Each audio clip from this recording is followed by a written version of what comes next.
Well, look, stocks sold off today as President Obama and Fed head Ben Bernanke flunked on both jobs and money.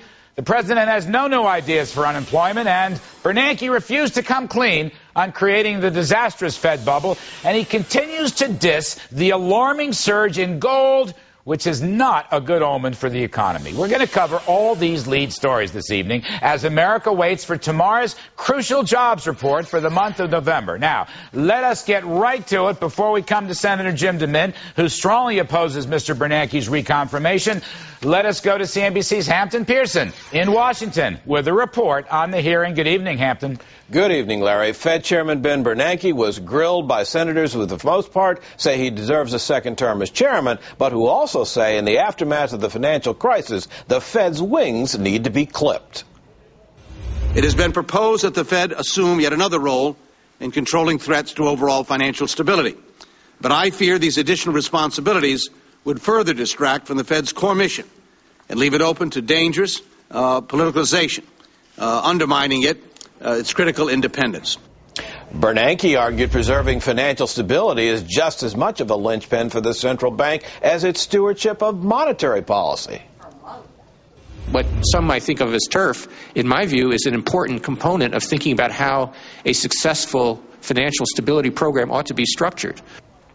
Longtime Fed critic, Kentucky Senator Jim Bunning, vowed to do everything he could to block or stall reappointment. AIG bailout alone is reason enough to send you back to Princeton. From monetary policy to regulation, consumer protection, transparency, and independence, your time as Fed chairman has been a failure. I did not anticipate a crisis of this magnitude and this severity, but given that it happened, many of the banks, but not all of them certainly, but at least some of them, were not adequately prepared in terms of their reserves, in terms of their liquidity. That is a mistake we won't make again. Bernanke's current term expires January 31st. If the full Senate has not confirmed him by then, he can continue to serve. Larry? All right, thanks very much, Hampton. We appreciate it. Now, joining us from the Banking Committee is Republican Senator Jim DeMint of South Carolina. He plans to put a hold on the Bernanke Fed nomination. Mr. DeMint, welcome back, sir. Thank you, Larry. You know, it's interesting, before we get to your hold on the Bernanke thing, there's a new Rasmussen poll out. You may have seen it. Just 21% of Americans favor Bernanke's reappointment, and 41% oppose it. Now, those are real bad numbers. Your take? They really are. Larry, you know all of our material hopes and dreams really rest on the Federal Reserve. The monetary policy affects our jobs, the economy, our wealth, and really the economic system around the world. So it's probably the most powerful institution in the world.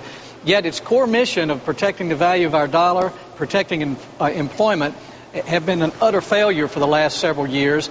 And the Fed, as you pointed out at the beginning of the show, has yet to admit that loose monetary policy, along with bad policy with Fannie Mae and other things, have created this crisis. And one of the things I said to him today that makes me the angriest is he has pushed the blame from what he did to the free market capitalist system, and now they're using that as an excuse to overregulate our whole private economy. You know, even Tiger Woods fessed up on his indiscretions. Right. I think it's time for Mr. Bernanke. It is fascinating, sir, that he refuses to take any responsibility for the monetary bubble that he helped create as Alan Greenspan's co-pilot, and blames, as you say, free enterprise. Now, let me ask you, you opposed the nomination. From what I gather from reading, you were going to put this thing on hold. Can you tell us what that means?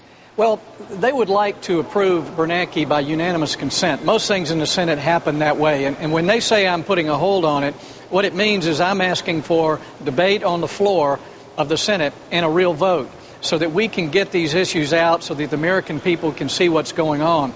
I'm also going to insist that we move ahead with an audit of the Federal Reserve so that the American people, as well as the Congress, can see what's going on. I don't want Congress to be managing the Federal Reserve or overseeing them, but I think we need to know what they've been doing, because they've greatly expanded their mission and they're playing in markets all over the world when they're supposed to be protecting the value of our currency. This, I take it, would be the Federal Reserve Sunshine Act. That's right. And let me just ask you, because this is very significant stuff you're talking about putting a hold on this, how long will this process take? In other words, if you don't get a vote on the Federal Reserve Act, which would open up these auditing procedures for the Fed's lending and their open market policies, how long before the nomination is voted on? It depends on the schedule on the floor. I mean, they can put him on the floor for a vote anytime they want to, but it's going to take 2 or 3 days to deal with it unless we give unanimous consent to shorten the time. And with the health care bill on the floor and the other things they want to do before the end of the year, what I'm hoping we can do is just use a little leverage to get a vote on this audit and to get a little bit more debate on what the Federal Reserve is doing and what it should do so that we don't get surprised like we did with Fannie Mae and Freddie Mac. Right before Fannie Mae crashed, Bernanke told us that they were well capitalized and were not a problem. He said the subprime market was not a problem. He has a lot of quotes that I read today in the hearing that were simply not true. And the problem is not only Wall Street, but all of us make big decisions based on what he says. And unfortunately, he's been very wrong over the last few years. You know, I'm surprised people haven't surfaced, senators, for example, have not surfaced other names. Now, I understand it's a presidential nomination. But, you know, you've got, for example, John Taylor, Professor John Taylor, out at Stanford University, whose Taylor rule, along with watching the value of the dollar, he's a frequent guest, would be very useful for the Fed, in my judgment at least, an improvement from what Bernanke's doing. You have Harvard professor Marty Feldstein, who was on this program last night. Frankly, you have Forbes magazine editor-in-chief Steve Forbes. In other words, it's not as though America doesn't have other people that could manage our money and the value of our money better than Mr. Bernanke. Why haven't these other names surfaced? Well, I don't know, but the more you listen to Bernanke talk, Larry, the more he sounds like a central economic planner rather than a free market capitalist. And some of the names you mentioned, particularly Steve Forbes, he understands how wealth is created. These folks that are running the country now, they know how it's traded, but they don't know how it's created. You know, talking about your Federal Reserve Sunshine Act and the GAO, General Accounting Office audit, you know, it takes 5 years for the full, unedited FOMC minutes to come out now. 5 years. Now, that is secrecy, if there was ever secrecy. The GAO audit, as I understand it, would come out in 6 months after the meeting. So America would have, it's not like they're sitting in the meeting with the Fed, but at least the public in 6 months after the FOMC met would have all the information upon which to make a judgment. That doesn't seem like over-politicalization or anything like that. It just means it's our money. Let the people know. You're exactly right. Independence does not need to mean secrecy.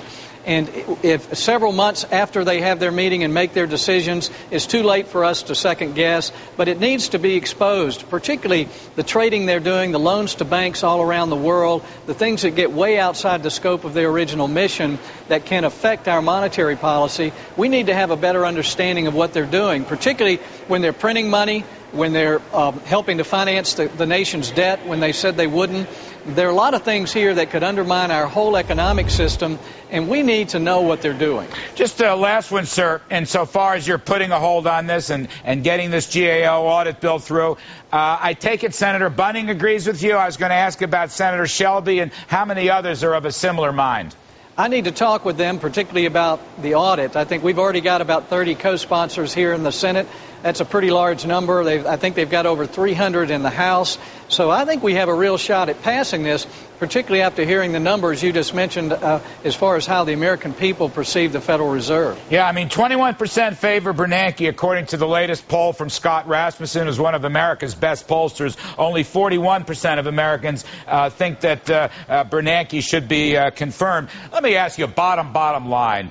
Will Bernanke ultimately be confirmed in your judgment, or do you think that stirring the pot like this might come up with a new name? He will probably be confirmed, but I am stirring the pot just so we can get some sunlight on this. And who knows, Americans have been standing up and speaking out about a lot of different things. And when they create some pressure, good things happen here in Washington. All right, I agree with that. Senator Jim DeMint, I cannot thank you enough. I know it's been a very busy day. Thank you, sir. Thank you, Larry.